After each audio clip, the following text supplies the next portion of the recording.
Hello everybody and welcome to the ETF.com webinar, MLPs at a Turning Point.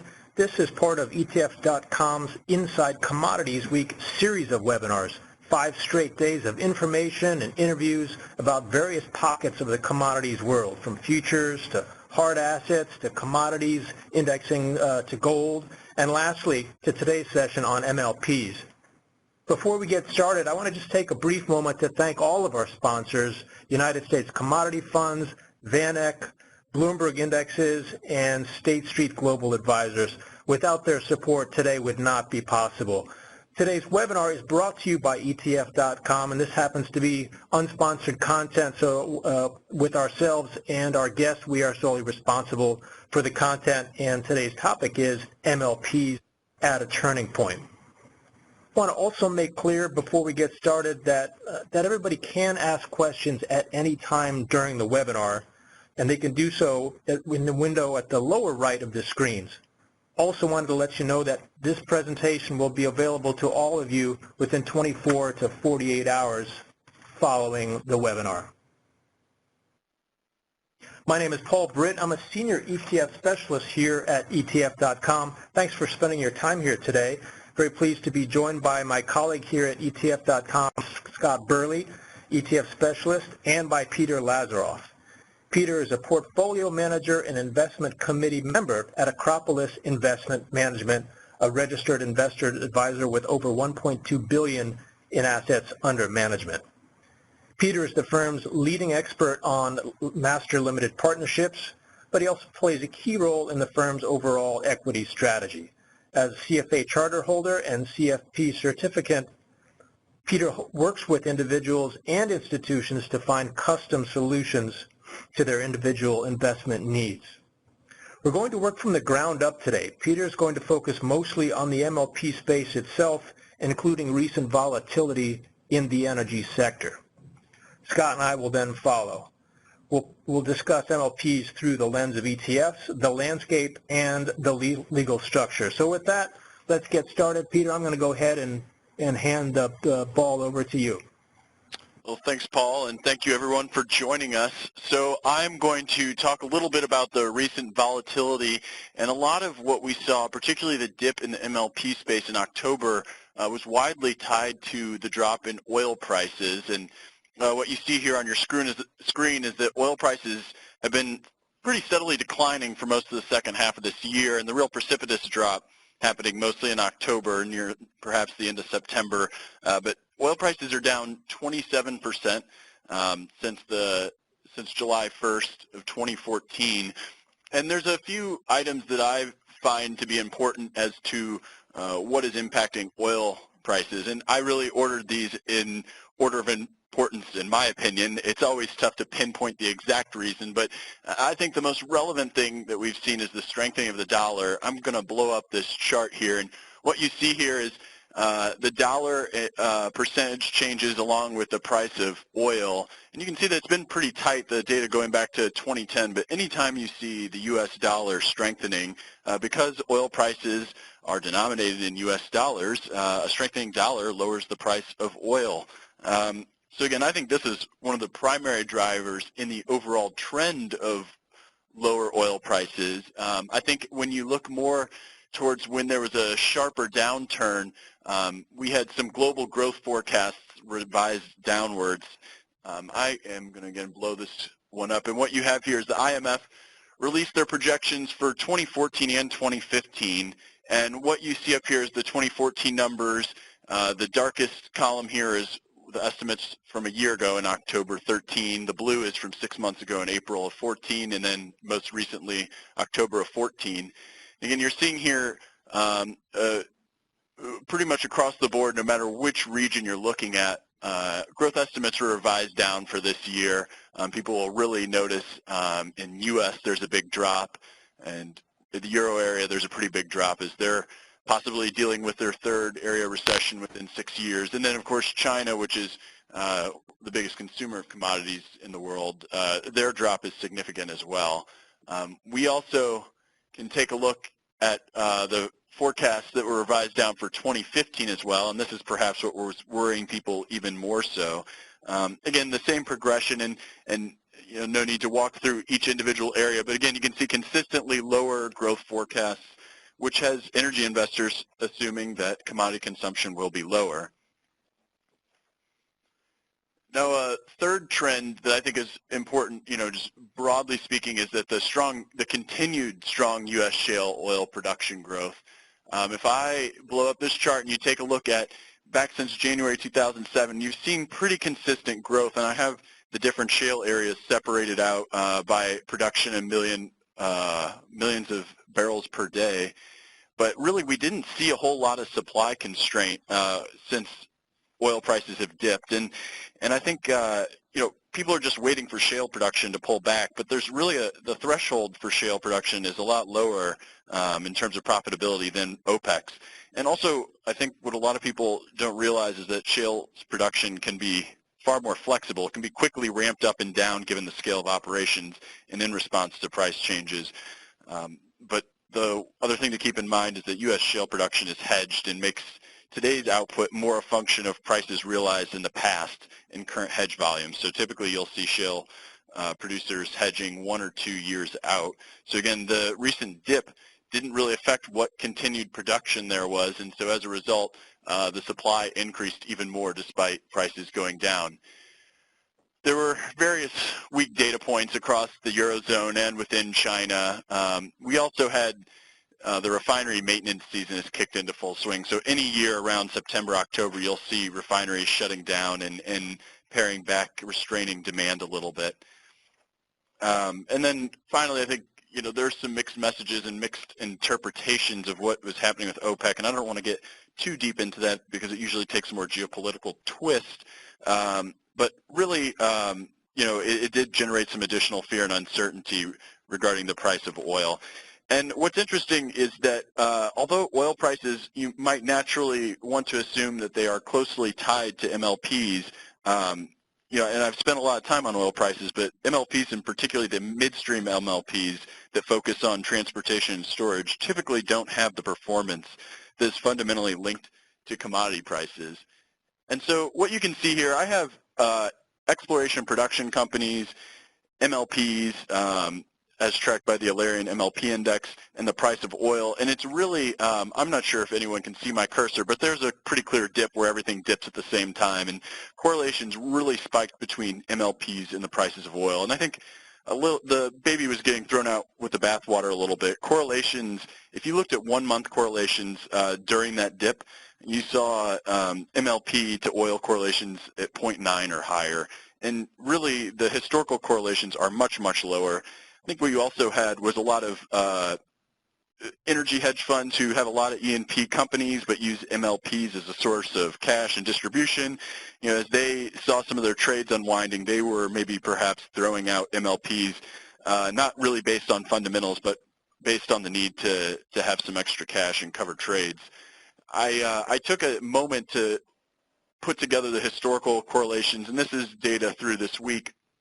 And again, you look at the 1-month data and you see the Alerian MLP index to oil is a lot higher in the short term than it is in the long term when you look out 1 year, specifically 10 years. And again, as I mentioned, at the height of the fear and uncertainty, we had correlations for the S&P 500, the S&P 500 energy index, and the Alerian MLP index up in the 0.9 ranges. So again, in times of panic, we always see risky asset correlations peak because obviously correlations are not static. But over time, MLPs have always held a low correlation to commodities. And part of the reason that MLPs rebounded so quickly is because the fundamental MLP story remains intact. So I think because we aren't spending a lot of time on introductory information for MLP exposure, real quickly just to look over what that story is, there are several points that I see as the main reasons you would want MLP exposure. From a growth perspective, the growth of U.S. energy infrastructure is still very high. There's about $135 billion in organic projects in the pipeline to be completed by 2016. There are a number of studies that put the number of energy infrastructure needs at well over $200 billion by 2035. So there's really a lot of opportunity for MLPs to build, acquire, and operate these transportation assets, as well as the processing and storage assets. So MLPs are really the primary beneficiaries of the energy infrastructure build-out. A second reason, the stable and growing cash flows. So most MLPs are in the midstream, basically meaning the transportation and storage, although I'm a little oversimplifying, but they're fee-based toll road business models. They have take it or leave it contracts that don't have anything to do with commodity prices or whether or not the people transporting the commodities are using them or not, and they're frequently inflation indexed to PPI. And over the past 10 years, we've seen 7% distribution growth. So in terms of having stable growing cash flows, I think in an inflationary environment, these cash flows seem to have some sort of protection built into it. Another big advantage is the no entity level taxation. So because of the way that MLPs are structured, taxes are not, there's no corporate taxation. All of the income and losses get passed on to the investor. And so that really creates a more competitive cost of capital than the traditional C corporation. And a tax-efficient yield, this perhaps could be one of the most attractive features, is that 70 to sometimes even 100% of the income is treated as tax-deferred return of capital. So a lot of people get confused when they see distributions and they say, oh, you're just getting your capital back. That's not really the case. It's just being treated that way from a tax perspective, which ultimately means that you can create tax-deferred income within a taxable account. And if you hold individual MLPs until death, they'll step up a basis, and then the income on those distributions that had avoided taxation will continue to avoid it and never be taxed. So there's some estate planning techniques that you can do with this. And finally, portfolio diversification. So there's low correlation to all the major markets, the bond market, utilities, and REITs, which are other interest rate sensitive asset classes, as well as the broader S&P 500, international stocks, small cap stocks, et cetera. And this asset class is really less dependent on economic growth than many others. So while that kind of sums up what happened in the latest dip, the other big piece of news recently was the Kinder Morgan transaction. And really what was happening here is Kinder Morgan was solving a growth problem that revolved around the IDRs, which are the incentive distribution rights.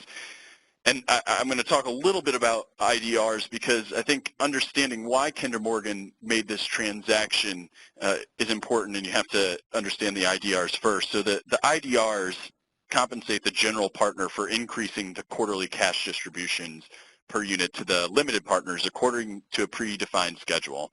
So as LP distributions climb past certain thresholds, these incentive distribution rights, or IDRs, which I'm going to say from here out, the IDRs grant the GP an increasing share of the total cash paid out by the partnership. So in Kinder Morgan's case, the most recent quarterly distribution of $1.39 per unit, the general partner is collecting 46 of the total payout to all the partners. And so over time, this creates a big headwind so that when you're trying to grow cash flows effectively for each incremental dollar in distributable cash flow generated by Kinder Morgan, the limited partners have to split 54 cents among themselves and then give the general partner 46 cents.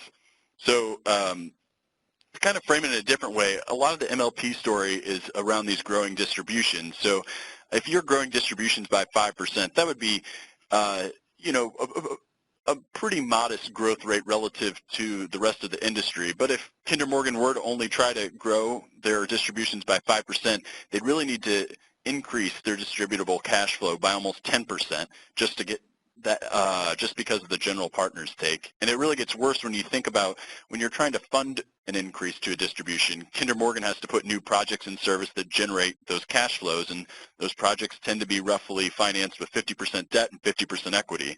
So the LP base, the limited partner base, keeps expanding, which means the number of people with claims on that 54 cents grows and dilutes the claim. So all this adds up to slower distribution growth. And prior to Kinder's decision, you know, the typical way that you got rid of the general partner, which people, you know, simplifying the business structure, really involved the limited partner buying out the general partner. And this really turns that process on its head by buying out the limited partner, and it ceases the IDRs and allows for the cost of capital for Kinder Morgan to reset much, much lower. So again, the IDRs, eliminating those and lowering the equity and debt costs, and as well as they also are able to step up a depreciation item, which is probably a little beyond the scope of this presentation, will allow Kinder Morgan to grow their dividend at nearly twice the rate that they would have managed as a limited partner, but with the exact same assets and projects. And they'll also have a lower cost of capital, which will make them consolidators in the midstream energy space, which, although they were to some degree, I expect them to get much, much more active. So for the whole industry, I don't think that this means that we are at the end of the MLP structure. It's still a highly, highly, highly attractive operating and financing structure. And there's also a lot of infrastructure build-out needed, so there's considerable running room. The MLPs that have these higher distribution splits between the general partner and the limited partner, perhaps this is the new way that there's an exit strategy. And for people who are owning either Kinder Morgan LP or El Paso, which is another limited partner that is ultimately getting swallowed into the new Kinder Morgan, if you own either of those, unfortunately, there is a taxable event associated with this transaction, and that can deter people from perhaps investing in MLPs individually if the point was to have tax-deferred income. But again, I still do think that the structure is very favorable. It works, and it's serving the country well for allowing the energy build out, but then investors and the cost of capital also makes it very attractive. And I do think Kinder Morgan, as well as others, as they get bigger, the people with the big asset footprints are the ones who are going to be consolidators, and the more that consolidation is, the more that they can really support these robust valuations. And we'll see smaller MLPs either attempt to get bigger through new projects or get bought. Now the fund implications, because I think a lot of people here today are curious on what happens to their MLP funds.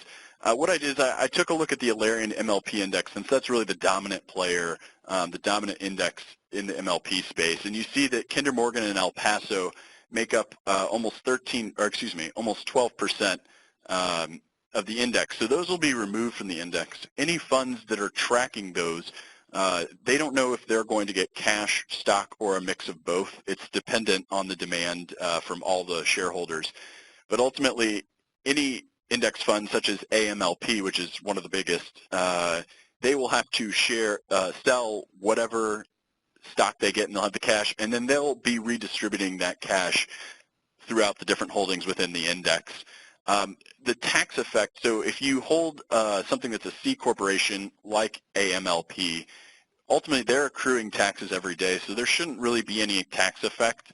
It's those mutual funds and ETFs that are 1940 Act funds or registered investment companies that might have some realizable taxable income. And again, we're talking a lot about structures here, which Paul and Scott will get to more, and I'll touch on more, but you'll hear some repetition. The complication of it all certainly deserves it, and hopefully it becomes more understandable as we keep going. Exchange-traded notes such as AMJ, which is an extremely popular one, they're going to experience no tax consequences because really this is just a bond holding. They're notes that are promising a return that tracks the Alerian index. I do think fund implications also should consider that active management may have a short-term advantage. They can front-run these index changes, so they know that Kinder Morgan and El Paso funds are going to be redistributed to other large individual MLP units. And so active managers may have the opportunity to buy these before the indexes accept them and drive up the price more. So there may be a short-term advantage with active management as a result of this transaction. But really the funds, I don't think many of the funds out there are going to see material changes in their yield and distribution, particularly for the passive funds. And I know that's a big reason that a lot of people are in these is for the yield. So again, I don't see a whole lot of change in yield due to the removal of these two securities. So that's really a quick bird's eye view of what's the biggest topics and the biggest items that have been happening recently within the MLP space. For people who are looking to add MLP exposure, there are a number of things that I know that I consider myself, and this is kind of a broad overview of the different vehicles in which you can invest. There's direct investment, and if you're a U.S. taxable investor and you don't mind dealing with K-1s or filing state returns, because any state at which these MLPs operate, they generate state taxes, and you do have to file a state return. So if you don't mind the K-1s, the state filings, and you're comfortable with building a single security risk portfolio or just having a few names, then directly investing in MLPs is frequently the higher upside option, just because so much of the quarterly income is tax deferred. But you can do direct investment in other ways other than limited partnerships. There are general partnerships. And Kinder Morgan is a perfect example of someone that's going to be a publicly traded general partnership that's structured as a C Corp. There's also institutional shares where some MLPs will pay their distribution in shares of stock rather than income, and then the tax is deferred until you sell that stock. There's also exposure through corporations. So some corporations have businesses that either hold interests within these MLPs or they have drop-down assets. Ultimately, that gives you some of that upside of the energy renaissance, as so many people call it. But the funds are really designed to simplify access to MLPs. They're designed to eliminate the K-1s, the UBTI, the unrelated business tax income. The distributions, depending on how they are structured, are a little different. And again, I don't want to get too heavily into this. I want to make sure to leave some time for Scott and Paul to talk about it.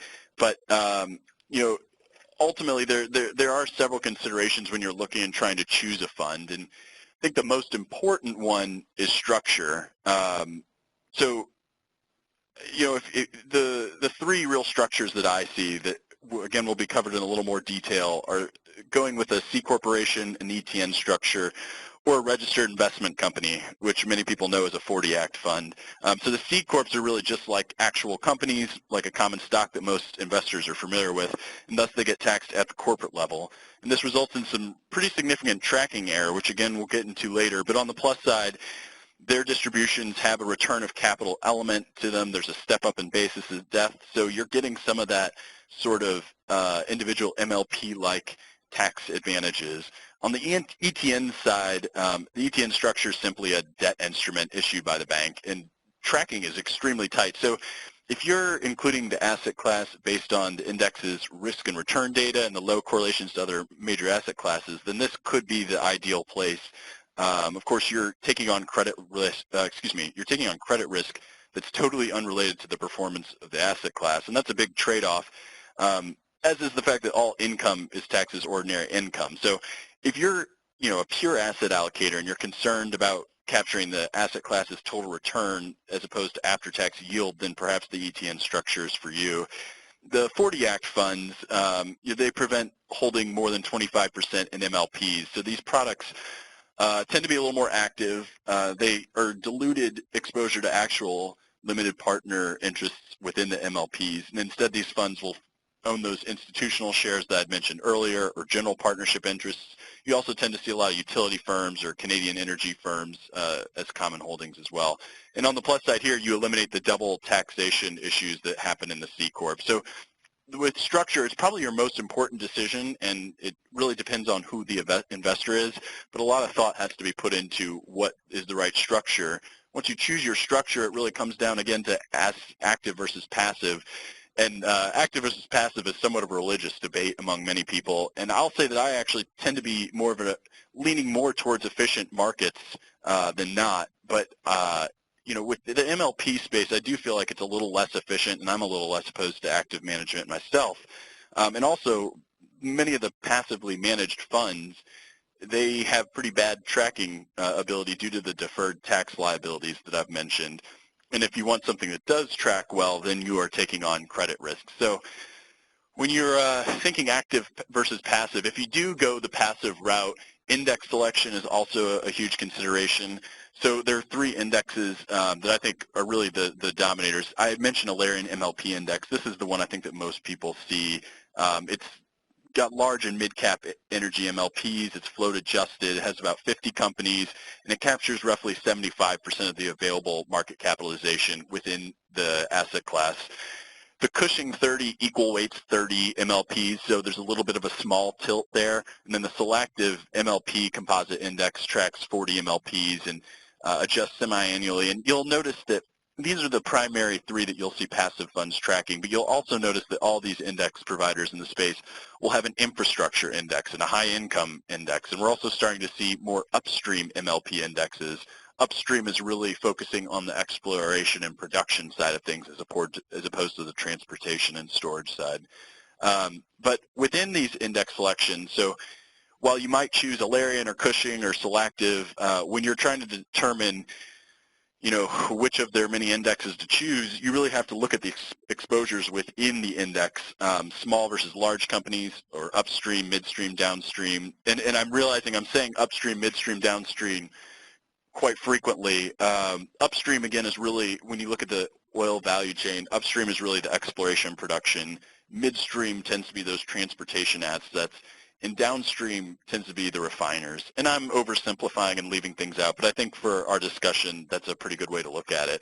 So when you're trying to choose an index, a more conservative investor might consider buying mid and large cap infrastructure MLPs, just because these tend to have fee-based contracts, the less direct commodity exposure, and they have the geographic and product diversification.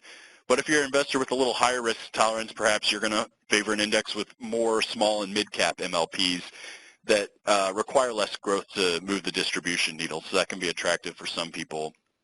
But outside of the infrastructure names, which make up the majority of these indexes, again, you have to look and see what exposure they have to upstream MLPs, which tend to have higher yields and greater price variability, but also the downstream MLPs that have variable yields and even greater price volatility, a lot like their CCorp counterparts.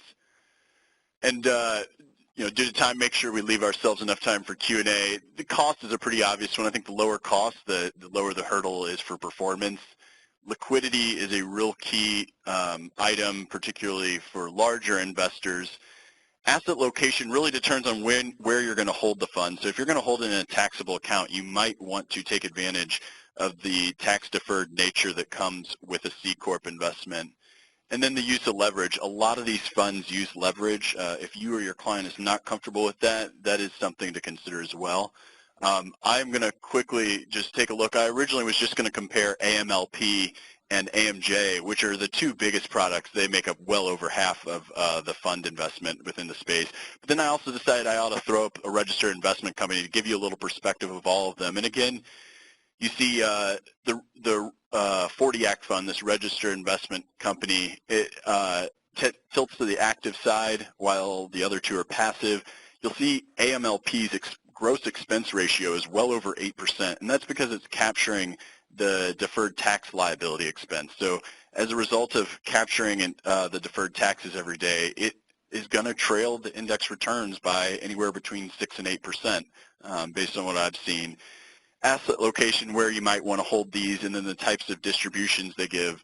But ultimately, these are three pretty popular products. But those are just some of the things that I will be looking at. And I'm going to turn it over to Paul and Scott, who will get into more of the nitty-gritty detail of the structure, which I really do think is probably the most important piece of the decision. That's great. Peter, thanks so much. Thanks so much for that overview. I really appreciate it. I'm going to take the control back here and pass on the baton to Scott Burley, and he's going to give us an overview of the landscape of the space. Go ahead, please, Scott. All right. Thanks, Peter, and thanks, Paul. At this point, I'm going to be covering the landscape of ETFs available in the MLP space. There's 22 different ETFs out there with MLP exposure, altogether holding a little over $20 billion in assets. Paul's going to be going over the pros and cons of the three different structures for these funds in a little more depth in just a few minutes. But for now, I'll just point out the relatively low level of assets invested in traditional open-ended funds in this space. And that's a pretty strong indicator of the challenges of getting MLP exposure within that more conventional structure. So with 22 funds to choose from, selecting the right fund to meet your goals is no small undertaking. Once you decide to go with an MLP ETF as opposed to just holding MLPs outright, and once you've decided which legal structure is appropriate, you've got to pick a strategy. You've got a number of broad market MLP funds out there, which try to represent the MLP market as a whole, including several that only hold energy infrastructure MLPs. Non-infrastructure firms are those that do things like exploration and production or refining, what Peter was calling upstream and downstream. And those businesses are directly exposed to the fluctuations in energy prices, which many MLP investors are trying to avoid. Then there's a few funds that focus on small niches within the MLP space, like MLPG, which focuses on natural gas, or ATMP, which includes shares of the general partner in the MLP in addition to the limited partnership units. And then there are a handful of what you might call smart beta MLP funds. These are funds that track an index that screens or weights its components by things like strong fundamental metrics or high yield, implicitly or explicitly looking for MLP firms that are going to outperform or otherwise generate alpha. Another thing to note here is that several of these funds are equal weighted or use a modified equal weighting scheme with different tiers. That's not too surprising since most of the funds have no more than 25 or 50 holdings, so equal weighting avoids the concentration risk that you get with conventional market cap weighting. So that's not even considering which of these funds are actually accessible to retail investors.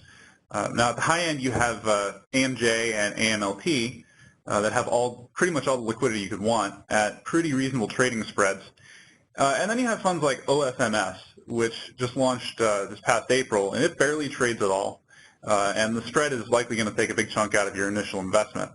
That's an extreme case, but a lot of these funds are going to be not too easy to get into at the retail level. And then there's actually a hidden risk, which is a closed creation window. AMJ, which is the second largest MLP fund on the market, has been closed to creations for over 2 years now. That means it tends to trade like a closed-end fund where it doesn't necessarily follow its NAV. You can still do redemptions in AMJ, so it doesn't trade at any significant discounts, but it can develop premiums which have been as high as 5% in the last 12 months. And the risk there is that you buy in at the top and then the premium disappears. I can only speculate as to why JP Morgan has closed the creation window for AMJ, but it's likely that the fund just got too big and the issuer decided they didn't want to take on any more liability. Closed creation windows are a problem that mostly affects ETNs and is not limited to large ETNs like AMJ. AMJ is the only MLP ETN that's affected right now, but it's something to be aware of since, as I noted earlier, ETNs make up about half the MLP space today. So with 22 funds out there, many with wildly different characteristics, it's useful for our purposes to narrow down the list to only funds that most prospective MLP investors are actually going to be interested in. The 8 funds on this slide here all have at least a year of trading history and at least $250 million in assets, and they all trade at least $1 million most days. So they're large and accessible.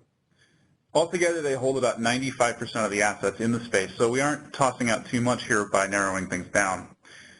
Most of these 8 funds are either broad market or infrastructure-focused funds, pretty vanilla overall. The biggest exception to that is YMLP, which is focused on high-yield MLP firms and uses a proprietary weighting scheme, which means it's really heavy on small caps. Another one to point out here is EMLP. As Peter mentioned, it's an actively managed open-ended fund, which means it can only hold 25% of its portfolio in MLPs directly in order to be RIC compliant. The rest of it is made up of CCorps, Canadian royalty trusts, and a few other different entities. But that said, its focus is still on broad energy infrastructure, so it's not ultimately too different from the others. All right, now here's a look at the recent performance of these 8 funds. For reference, that's the S&P 500 there in bold, is represented by SPY. And at first glance, it all looks pretty equity-like, which makes sense since MLPs are equities. Note that there's a bit more volatility than in the broad equity market. Another thing that stands out here is the dispersion of the results. Even if you ignore the outlier of YMLP, you're looking at a performance difference of over 10 percentage points between the best and worst performer in just 1 year. And these are all plain vanilla funds, more or less. There's no weird strategies going on. It shows you the differences in structure and index methodology matter. So here's the same data again, but this time zoomed in just to this past October. As we all know, stocks were selling off last month, ultimately dropping about 10% from their mid-September highs before rebounding again. And you can see that MLP funds sold off as well, with that high volatility working against them. This kind of movement isn't something you'd normally expect to see in an investment that's commonly held by retirees. So it's important to understand that this kind of volatility exists before adding it to a portfolio. One confounding factor here in this chart is the price of oil, which was tanking at the same time. And it's reasonable to ask whether this performance wasn't affected or amplified by falling energy prices. So this is the same chart, but now we're comparing to oil instead of SPY. We're using the United States Oil Fund, USO, as a proxy for investable oil. And while there definitely appears to be some correlation, oil's performance doesn't fully explain what's going on here. The MLP funds rebounded after bottoming out in mid-October, but oil never did. So here are the correlation figures to oil over the past 12 months. There's a positive relationship, but it's fairly weak. This data ties into the MLP's toll road style business model, where these companies aren't directly impacted by the price of oil or other energy products. They continue to make money as long as consumers are using energy, and energy use is relatively stable year to year. Here are correlations to the broad equity market, still represented by SPY. They're higher across the board versus correlations to oil, but they're still not terribly strong. And I think this actually serves to highlight just how weak the correlation to oil is. The performance of the equity market is actually more relevant to the performance of these funds than oil. And here are correlations to energy firms within the S&P 500, even higher still. It's important to remember that MLPs are energy companies and they behave like it. It's something to keep in mind when you're building a portfolio because you don't want to unintentionally double down on energy exposure. Now, as a footnote, these are only 12-month correlations, which tend to be pretty variable over time. We wouldn't expect these funds to correlate exactly like this going forward. But that being said, it's reasonable to expect that MLPs are going to perform more or less like energy companies than they will compared to oil.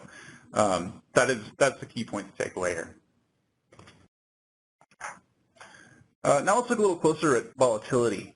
This is data from the last 12 months, and again, comparing to oil. The narrative about MLPs being less risky because of the toll road style business model does appear to carry some weight here. All 8 funds are less volatile than oil. And actually, to sidetrack for just a moment, this chart illustrates an interesting point about structure. Of the 3 lowest volatility funds, EMLP is an open-ended RIC-compliant fund, while AMLP and YMLP are C-Corps. The other 5 funds are all ETNs, and they're all clustered tightly around the 15% mark. It's actually remarkably consistent. All 3 of the lower volatility funds are exposed to corporate taxes in some form, and the low volatility that you see here is actually a knock-on effect from that taxation. And Paul's going to go over that in a little more depth in just a few minutes. So anyway, here's volatility compared, again, to SPY. As I pointed out, MLP funds are generally more volatile than the broad equity market, not as bad as oil, but riskier than stocks. And lastly, this is a comparison to stocks in the energy sector, and it's almost dead on that 15% mark, which really drives home the point that these funds behave largely like the broader energy sector. Now that said, having a somewhat high correlation and similar volatility doesn't always translate to similar performance, and that's been abundantly clear over the past year.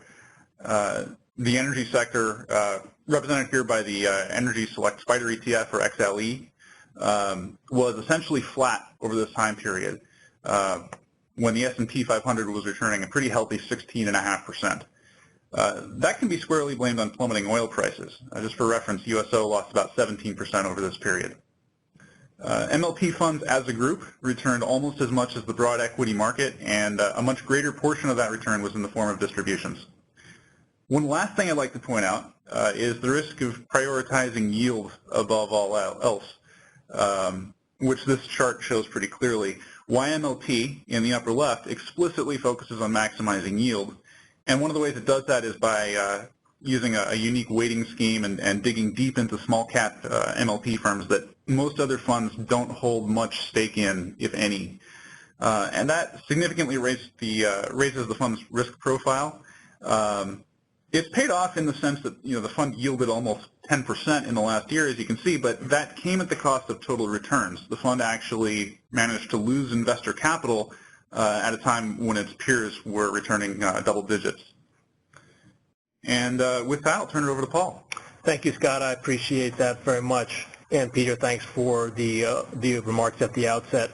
I'm going to take control back here, and I'm going to talk about some of those performance differences that Scott just outlined. And part of that, the key driver there certainly is the legal structure that we've all been talking about so much. In fact, I'd argue that choosing the right legal structure may well be the most important decision that you make. Pardon me, it looks like I'm not advancing my slides here. Scott, go ahead and see if you can pass that ball back to me. All right. Looks like I just drag it to you. Great, thank you very much. So here's the chart that really tells all. This really drives home one of the points that we've been making throughout the piece here, and that is that the legal structure is paramount. These are two different structures that track the exact same index. It's the ETN in the darker blue and the CCorp in the lighter blue, and you can see that over this 12-month period that the difference in performance is almost 4 percentage points. What I'm going to do is just start our mini deep dive, if you will, of legal structures by first discussing what it means to hold a portfolio of MLPs directly, in other words, not in an exchange-traded fund. MLPs don't pay taxes on the money that they earn in the same way corporations do. They are pass-through entities, as we've discussed before, with their income typically not taxed immediately because the pipelines themselves are depreciating assets. Instead, these cash flows back to investors, when held directly, are treated mostly as return of capital, as Peter noted. The net effect then, most of the taxes on income are deferred until the investor sells their shares, at which point investors pay taxes on a proportionally larger capital gain. With this opportunity, though, does come some complexity. MLP owners can typically contend with MLP, or rather K-1 filings, and they may need to file a return in more than one state. Holding an MLP and an IRA can also pose some challenges here. Now, the picture does change when you put MLPs into a fund. In fact, things get complicated right away. As we've noted, for openers, a traditional ETF, those 40 Act structures, are not permitted to hold a simple basket of MLPs. They're capped out at about 25%. And that really explains the profusion of structures here that are really quite popular in this space. These are C corporations, exchange-traded notes, and the traditional 40 Act structure. And as we'll see, there are some major strengths and weaknesses for each of them. The C corporation structure is highly unusual in the world of exchange-traded products. In fact, out of some 1,600 exchange-traded products, only 7 are organized as C corporations, and they all hold MLPs, and they are, they include the largest fund itself, AMLP.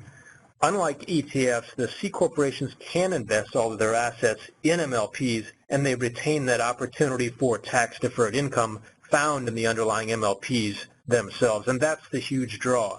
However, there's a massive caveat. As noted before, unlike all other ETP structures, C corporations pay taxes at the fund level. Again, that's highly unusual within the ETP space. So the C corps are paying taxes on the price gains of any of the underlying MLPs. So, for example, if the underlying assets gained 10% in a day, the fund itself would owe about 1/3 of that in taxes on the gain, so the fund's NAV would only go up about 6.5% in rough numbers. This also works in reverse, so a large daily loss in the underlying MLPs is more subdued in that C corporation structure, and that gets at some of that lower volatility that Scott was alluding to before. As you would expect, this does have a huge impact on the total return. CCorp tracking the same index as the ETN will lag in up markets and will beat it in down markets, as the previous chart alluded to. And the shorthand for this is low beta to the index, order of magnitude, something like 6.5, 0.65 rather, to 1.0 in terms of the beta. The C corporations, this taxation at the fund level issue also shows up in the headline fee. Managers of C corps typically charge that same, roughly 85 basis points as a management fee, but a summary of accrued taxes from the previous year also shows up in the headline fee as required by regulators. This is a similar view to what Peter was showing earlier. I've simply got the average of all of the structures here showing up. And this does explain why those CCorp fees are so much higher than the ETNs and the traditional ETFs. It's really that the lion's share of the huge fees shown here aren't really fees at all that are deducted by managers, but rather a snapshot of the accrued taxes over the previous year. So a few quick points here. These are backward looking. After a persistent down market, the headline fees will go down for the C corps. Second, the new C corporations won't show these accrued taxes in their fees until at least 1 year of history has gone by. Third, the taxes are based on performance, so they're going to vary from fund to fund and year to year. C corps that in turn deliver higher performance will pay more taxes and eventually show a higher headline fee. So really the key takeaway here, the C corporations reflect taxation at the fund level. The second structure we'll touch on briefly here is the exchange-traded note. Again, these are not unique to MLP space, but they are hugely popular. As Peter was referring to before, they can track an index of 100% MLP MLPs underlying. And as such, they deliver the total return of the underlying index, unlike the C corps, which pay taxes at the fund level. So they're really delivering that, what I'd call pure play exposure from a returns perspective. And to me, their biggest weakness is that they do not offer tax deferment on that yield. The cash flows, in other words, are taxed at ordinary income rates. The lesser weakness is the counterparty risk. And that's because the ETNs track a portfolio of MLPs but don't hold portfolio of MLPs or a portfolio of any kind, at least one that any ETN investor can lay claim to. So these are, of course, debt instruments backed solely by the issuer's promise to pay. And while we feel the likelihood is low that an issuing bank will fail, it is all of your invested capital and any gains that are at risk. Just going to quickly touch briefly on the third structure here. These are the traditional ETFs. As noted before, they are limited in their ability to hold MLPs directly, maxed at 25%. This does erode their ability to track the space as a pure play tool, both from a return standpoint and a tax standpoint. The rest of the basket, as was alluded to earlier, pipelines and utilities structured as C corps, former Canadian royalty trusts, and some of those unique MLP shares that are issued by MLP affiliates. So therefore, not an MLP pure play in sometimes a complex portfolio, and offer a lower yielding one as well. Still, we have seen some pretty solid returns over the last 12 months, so certainly worth your consideration. I've just got a quick summary slide here. I won't read through it, but this makes a handy chart for you to refer to after the fact, summarizing some of the points that I've made here and that others have made as well. I just wanted to touch briefly, returning back to that Kinder transaction, just for a little bit more specificity on the impact on AMLP.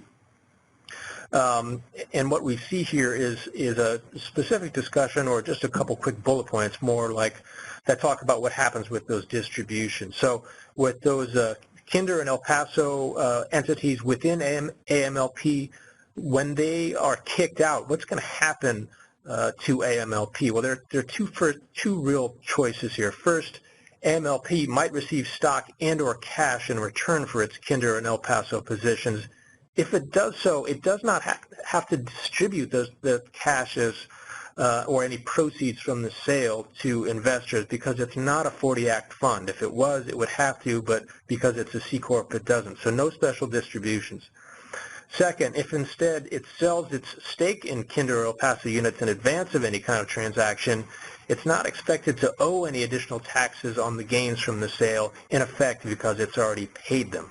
As a C corporation, AMLP accrues taxes on a daily basis due to the taxation at the fund level that we keep harping on here. So with that, I want to open up the floor for your questions. It's easy to do. Just go ahead and type in your questions. We've already got some coming in. We want to get more of them. So just type them into that Q&A dialog box at the right side of your screen, and we'll get to as many as we can. We saw one come in today, and it's funny, Peter, because you and I had talked about this at the outset, and sure enough, it was one of the very first questions, and this has to do with the impact of interest rates and, you know, the interest rate sensitivity to MLP. So I'll put that to you. How about that topic, Peter? Well, so these are interest rate sensitive. Now, I think when you try to compare it to, say, a REIT or a utility, I think that there are some characteristics that make it a little less interest rate sensitive than those asset classes. But, you know, all projects are funded, you know, most of these MLPs, I'd say well over 90%, their capital structure is to fund with 50% equity and 50% debt. And we saw in 2008 in the credit crisis that, you know, access to debt is important, but cost of debt is as well. And I think in slowly rising interest rate environments, MLPs have actually fared quite well. There were periods in the 90s, as well as last year, interest rates on the 10-year Treasury went up by roughly 100 basis points, and MLPs had a pretty good year.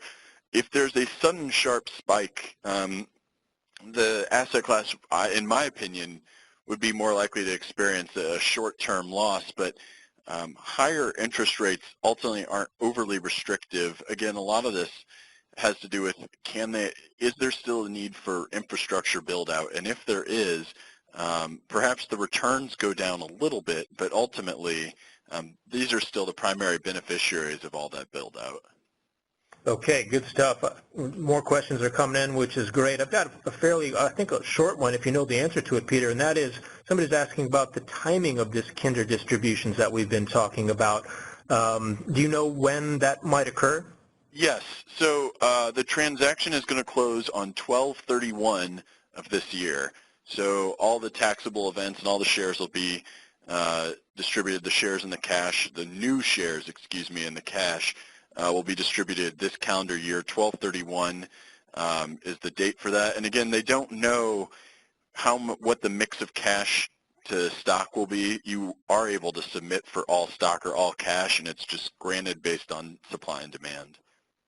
Sounds good. I see another one here that's pretty straightforward. I'll take it, and that is, but it's an excellent question. I didn't make it plain, which is, do ETNs pay cash distributions? And the answer is yes in this case. For the MLP space is pretty unusual in this respect, in that these ETNs do make those cash distributions, and that's typically not the case for the ETN structures within the exchange-traded world. So that's a great question, and certainly want to make that plain, that you do get that yield is very real within the ETN structure. And I've got maybe a more nuanced question coming back to you, Peter, switching gears a little bit. A questioner is asking, hey, we talked about this, the title of this as MLPs at a turning point. Do you really see this as a turning point here? Would it be the Kinder transaction, or a turning point in terms of oil prices, or some kind of tipping point with respect to production? What do you see going forward, Peter? So I think if there is a turning point, or at least a intermediate term shift, I would say it's in that of oil prices. I think that, you know, the $100 plus oil price is probably quite a bit of ways, but in my opinion, the MLP space is really, they've just had explosive growth and explosive returns for well over a decade, and the growth story isn't over. I would say we're in the middle innings of the game for that. I think October represented a tremendous buying opportunity, because what was happening was people were selling for reasons that weren't tied to the fundamental underlying assets and characteristics of the asset class. So I think, you know, it's not necessarily a turning point. I do think Kinder Morgan's transaction will allow some people to reevaluate how they're structuring themselves. I'm not sure if I mentioned this or not. I think, you know, when you look at really complicated groups such as energy transfer equity. That might have a higher probability of undergoing the same thing. But what will change within the MLP space is, although Kinder Morgan is no longer going to be an MLP, it's just a C corporation like ExxonMobil. They hold MLP-like assets, and they will start acquiring perhaps overseas. So these companies structure as MLPs, and I think I saw a question come in, are these only U.S. assets? And yes, they are. That's my understanding.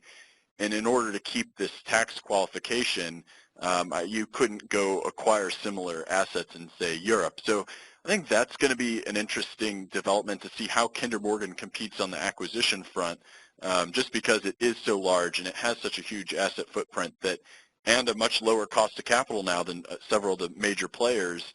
That could shake up the industry. But I really do think, in terms of having a lowly correlated asset class with the opportunity for tax-deferred returns, that is all still in place. And whether or not distribution rates grow forever, I tend to tell people that my understanding is when the infrastructure build-out is over or significantly lessened, then what you have are pretty much like utilities, high-yielding companies that have but their distributions and their contracts are indexed to inflation. So you still have the tax advantage and the attractive yield, maybe not quite the distribution growth, but I think we are several years away from that. I would say we're in the fifth or sixth inning of this thing. Okay, sounds good. I appreciate that. So maybe more of an evolutionary rather than a revolutionary step. I want to switch gears a little bit and talk about the role of these MLPs in a portfolio, maybe broadly, and then also within a well-diversified multi-asset portfolio. Is there any research that you're aware of that suggests a particular sweet spot, either for lowering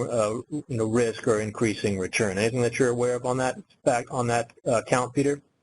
Also, I think when you're looking at where does an MLP allocation fit into the entire portfolio, one thing to always remember is there is research out there. You can find correlations and develop what's an optimal portfolio, but correlations aren't static. So correlations change over time, and as the adoption of the MLP asset class continues, perhaps it will look more like REITs. There was a point in time when REITs were not a commonly included piece of the portfolio, and now they're generally a common staple of a diversified equity portfolio.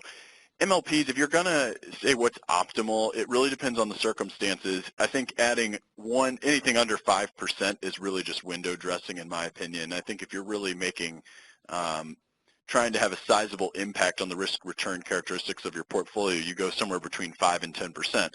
Now, 10% would be an awfully large amount for certain people, but there are investors where it would make sense based on their age and their estate planning needs, which we haven't talked that much about. But again, if you're buying these at the individual level or in the CCorp structure in which the distributions are return on capital and they're not taxed until sale, if you are to pass while holding these securities, then you never actually owe that income. So there is a place for that in an estate planning perspective, and that can also change what is optimal within an allocation.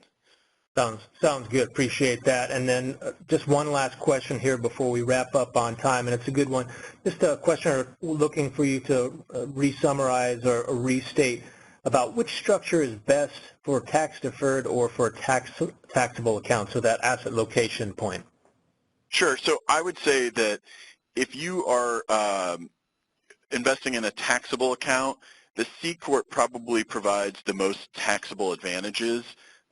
When you use the ETN structure or the RIC structure, well, the ETN is paying ordinary income. The RIC structure, I believe, usually will as well, or pay dividend income. But with the CCorp structure in a taxable income, in a taxable account, you're getting that tax deferral on the income until you sell it. But if you're in a tax-deferred account, and if you're really just an asset allocator and you want to track the nearly exact returns and risk of the MLP indexes, and that's probably where the ETN is the optimal choice. Even within a taxable account, you might trade off ordinary income for that perfect or that near perfect tracking, much the way that some people might own a REIT ETF in a taxable account, even though they know the optimal place for after-tax returns would be in a taxable account, or in IRA or Roth IRA.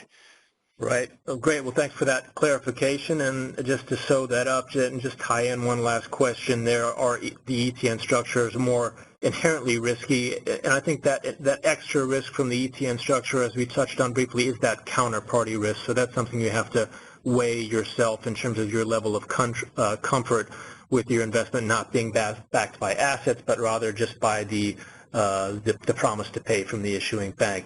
And with that, I want to thank the audience for these great questions. It shows that you guys are engaged, and it makes us feel like we're doing something good here. So thanks so much for that. And then a special shout out to Peter Lazaroff for this great content on short notice. Peter, thanks so much.